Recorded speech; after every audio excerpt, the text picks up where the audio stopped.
నా జీవితంలో ఉన్న సంతృష్టి వేరు, ఇప్పుడు నా జీవితంలో ఉన్న సంతృష్టి వేరు. ప్రభు పనిని ఆశీర్వదిస్తాడు. నిన్ను ఏ ప్రాంతంలో, ఏ ప్రదేశంలో, ఏ పనిలో అయితే పెట్టాడో ఆ పనిలో నమ్మకంగా ఉండటమే నీ పని. అది ఇవాంజలిస్ట్ అనే పని అయితే అందులో నమ్మకంగా ఉండు. పాస్టరు అనే పని అయితే అందులో నమ్మకంగా ఉండు. ఏ పనైనా సరే దేవుని పనే, గుర్తుంచుకోండి. నువ్వు గవర్నమెంట్ ఉద్యోగం చేస్తూ ఉంటే అది దేవుని సేవ కాదు అని ఎవరు చెప్పటానికి వీల్లేదు. అది కూడా నిన్ను దేవుడు అక్కడ పెట్టాడు, అది దేవుని పని. నమ్మకంగా చేస్తే అది ప్రభువుకు ఆరాధన, అది ప్రభువుకు మహిమ. నీ పని ద్వారా ప్రభువుకు మహిమ వస్తుంది. నీ ప్రభువు నెహెమ్యా చేసిందేంటి? గవర్నమెంట్ ఉద్యోగమే. దానియేలు చేసిందేంటి? గవర్నమెంట్ ఉద్యోగమే. అబ్రహాం చేసిందేంటి? బిజినెస్సే. దావీదు చేసిందేంటి? పాలిటిక్స్. బైబిల్ పట్టుకొని నేను తిరుగుతాను అనేది కాదు, అది కూడా ఉంది.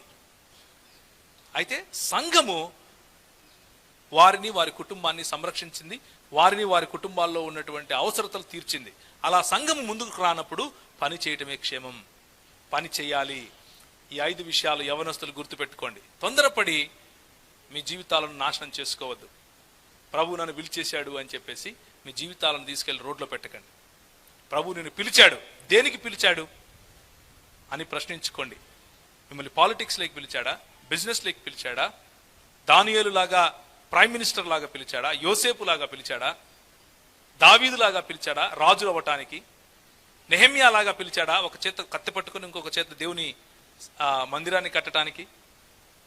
ఎలా పిలిచాడు? ఆమోసు లాగా పిలిచాడా? గిద్యోను లాగా పిలిచాడా? సంసోను లాగా పిలిచాడా?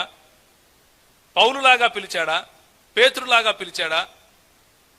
పిలుపు ఏంటో స్పష్టంగా తెలుసుకోవాలి. పిలిచేశాడు అని చెప్పేసి అన్ని విడిచిపెట్టి చదువు మానేసి రోడ్లు బట్టి తిరుక్కొని ఈరోజు క్రైస్తవ యువత దరిద్రమైన స్థితిలో ఉంది అంటే కారణం, ఒకానొక కారణం ఇది కూడా. ఏమి తెలియనోడేమో వాడు తాగి నాశనం అవుతాడు, అన్ని తెలిసినోడేమో ఇక నేనేం పని చేయను అని నాశనం అవుతాడు. జాగ్రత్తగా మనం ఉండాలి.